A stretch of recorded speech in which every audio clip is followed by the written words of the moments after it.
শেখ আসসালামু আলাইকুম রহমতুল্লাহ।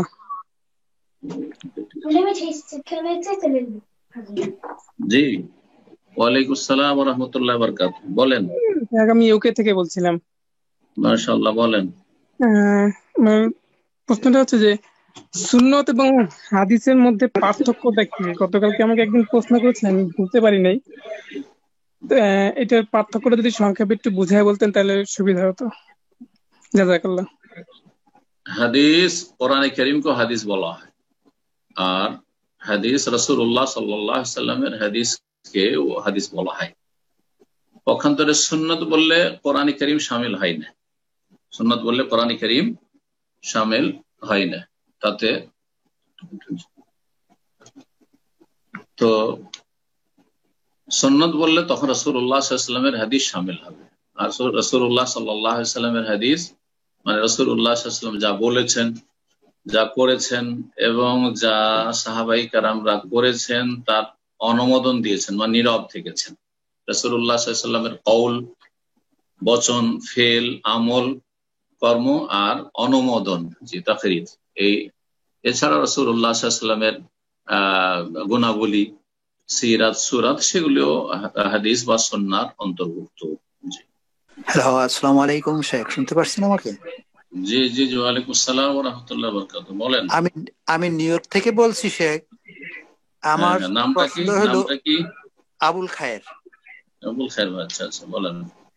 আমার প্রশ্ন হলো জানাজার সালা নিয়ে। জানাজার সালা নিউ ইয়র্কে প্রায় 70% মসজিদ গুলোই উপমহাদেশের এরা পরিচালিত, এদের মাধ্যমে পরিচালনা হচ্ছে। তার মধ্যে আবার 50%ই আমাদের বাংলাদেশি ভাইয়েরা। আচ্ছা এই আচ্ছা, পর্যন্ত মাশাআল্লাহ। যত কয়টা জানাজা সালাতে গেছি, শুধু একটা জানাজা সালা হয়েছে সুন্নাহ, কোরআন সুন্নাহ অনুযায়ী। বাকিগুলা আমার মনে হয় না। কেননা এখন সবার একটা ধারণা যে জামাইকা মুসলিম সেন্টার হলো সবচেয়ে বড় মসজিদ, ওখানে অনেক লোকজন হয়, কিন্তু ওইখানে কোরআন সুন্নাহ ফলো করা হয় না। ওইখানে নিয়ে যায়, তাদের উদ্দেশ্য হলো যে লোক যখন বেশি হবে তাদের অনেক ফজিলত আছে, কিন্তু ওই কোরআন সুন্নাহ ফলো করলো কিনা এটা তারা দেখে না।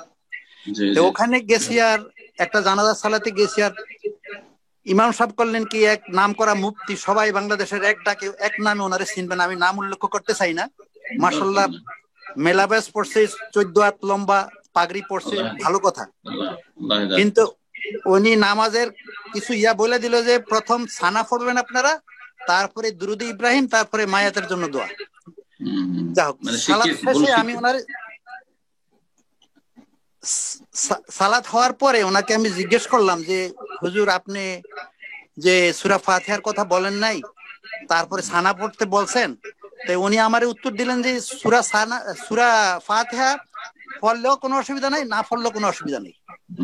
আমি ওনারে বললাম যে এটা তো একটা আমরা শুনে আসছি, লা সালা ইল্লা সূরা ফাতিহাতুল কিতাব। জি।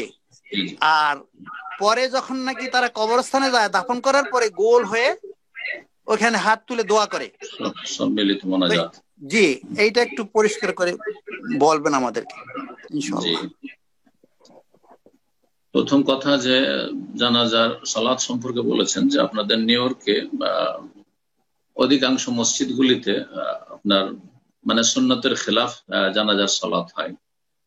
জানাজার সালাত সম্পর্কে আমার বিস্তারিত আলোচনাগুলি আছে, ইন্টারনেটে পাবেন, ওতে ধারাবাহিক আলোচনা আছে কয়েকটা, বিস্তারিত একবারে। তাতে আমি বলেছি যে জানাজায় আমাদের প্রচলিত ভারত, বাংলাদেশ, পাকিস্তানের হানাফি জানাজার সালাতে দুটো ভুল আছে। দুটো ভুল জানাজার সালাতেই, দুটো করার হুকুম আছে, করে না, আর যেগুলো না করার আছে সেগুলি করে। প্রথম কথা যে তাতে রয়েছে আপনার সূরা ফাতিহা পড়ার কথা, সূরা ফাতিহা তারা পড়ে না, সূরা ফাতিহা তারা পড়ে না। আর যেটা হুকুম নেই সেটা কাজ করে। হুকুম নেই কিসের বা প্রমাণ নেই কিসের? সানা পড়ার কোনো প্রমাণ নেই, কোন হাদিস নেই যে যেখানে সুবহানাকা রাসূল পড়েছেন অথবা আল্লাহুম্মা ইদমানি পড়েছেন, এক কথায় সানা পড়েছেন, এমন কোন দলিল নেই। তো যেটার দলিল নেই, আল্লামা আলবানী এই বিষয়টি উল্লেখ করেছেন, কিতাবুল জানায়েজ, তার কিতাব রয়েছে জানাজার উপর, খুব সুন্দর একটি কিতাব, বাংলায় অনুবাদ হয়েছে বাংলাদেশে। তো যেটা প্রমাণ নেই সেটা করে, আর যেটা প্রমাণ আছে সেটা ছাড়ে। দুটো ভুল। একটা ভুল হলো যে মানে বাড়ানোর ভুল, সানা বাড়ানো অথচ সানা নেই, আর কমানোর ভুল হচ্ছে সূরা ফাতিহা আছে সেই সূরা ফাতিহা তারা পড়েন না। আর বাকি সম্মিলিত দোয়া এতে গিয়ে দাফন করতে গিয়ে সম্মিলিত দোয়া হানাফি মযহাবেও নেই। হানাফি মযহাবের ফিকহ কিতাব কোথাও নেই যে এরকম সম্মিলিত মোনাজাত করতে হবে আবু হানিফা রাহিমাহুল্লাহ থেকে অথবা তার ছাত্রদের থেকে। তো এটা ওই চলে এসছে যখন প্রচলন হয়েছে ফরজ সালাতের পরে মোনাজাত করা, তো জানাজার পরে ওই সম্মিলিত মোনাজাত এটা আমার দেশের প্রচলিত একটা বিদআত, ওটি একটি বিদআত। আর এখানে সুন্নতের খেলাফ কাজ যেটা করেছে যে সানা পড়া নাই সেটা পড়ে থাকে আর সূরা ফাতিহা পড়ে না, অথচ সূরা ফাতিহা সম্পর্কে হাদিস রয়েছে। ইবনে আব্বাস রাদিয়াল্লাহু তাআলা আনহু বলেছেন যে তোমরা যাতে করে ভালো করে জেনে নাও যে এই জানাজায় সূরা ফাতিহা পড়া সুন্নাত, মানে রাসূলুল্লাহ সাল্লাল্লাহু আলাইহি ওয়াসাল্লাম এটি আদর্শ, সেটা সুন্নাত মানে ফিকহার সুন্নাত হোক অথবা ফরজ হোক, কিন্তু এটি হচ্ছে শরীয়তসম্মত জানাজার তরিকা।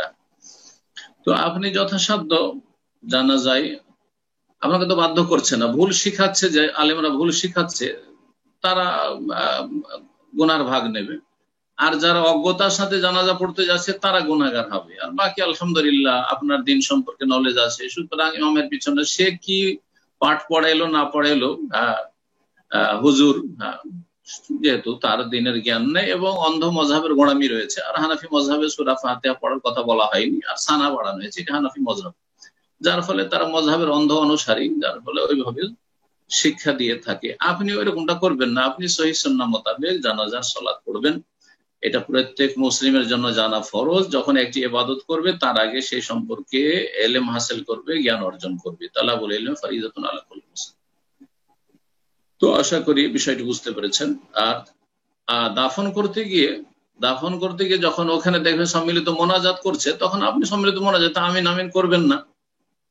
হয় আপনি দাফন করে মানে মাটি দিয়ে চলে আসলেন সাথে সাথে, আর যদি থাকতেই হয় তাহলে আপনি নিজে এমনি দোয়া করলেন, হাত উঠিয়ে দোয়া করতে পারেন, কারণ দোয়া করার কথা হাদিসে আছে, কিন্তু একা একা দোয়া করবেন। আপনি দোয়া করেন জানাজার যে দোয়াটি রয়েছে, অথবা নিজের ভাষায় দোয়া করেন, আল্লাহ তাকে মুনকার নাকিরের প্রশ্নের উত্তর দেওয়ার তৌফিক দান করো, তার কবর আযাবকে দূর করে দাও, তাকে জান্নাতুল ফিরদাউস দান করো, তাকে তুমি প্রতিষ্ঠিত রাখো, আল্লাহুম্মা সাব্বিতহু বিল কওলি সাবিত। যেমন নবী সাল্লাল্লাহু আলাইহি ওয়াসাল্লাম হুকুম করেছেন যে এই সময় তাকে জিজ্ঞাসাবাদ করা হবে, সুতরাং তোমরা তার জন্য দোয়া করো। আল্লাহ রাব্বুল আলামিন যেন আমাদেরকে সুন্নাতের অনুসারী হওয়ার তৌফিক দান করে এবং বিদআত থেকে মুক্ত হওয়ার তৌফিক দান করেন। জি, আরেকটি কথা এখানে আপনার প্রশ্নে এসেছিল, সেটা হচ্ছে যে মানুষ ভাবে যে অমুক জায়গায় যায় সেখানে এ নিয়ে জানাজা নিয়ে যাতে করে ওখানে লোকজন বেশি হয়, তো লোকজন বেশি হইলেই শুধু মাফ হয়ে যাবে আর খুব মানে সে ফজিলত পেয়ে গেল, এই ধারণাটি ভুল ধারণা। লোকজন সংখ্যায় বেশি কিন্তু তারা বিদআত পন্থী, তাহলে তাদের কি কবুল হয় বলুন? তাদেরকে বিদআতিতে তো জানাজি কবুল হবে না, বিদআত করলে তো সেই দোয়াই কবুল হবে না, তাহলে এইরকম বিদআতিদের সংখ্যা বাড়িয়ে কোনো লাভ নেই।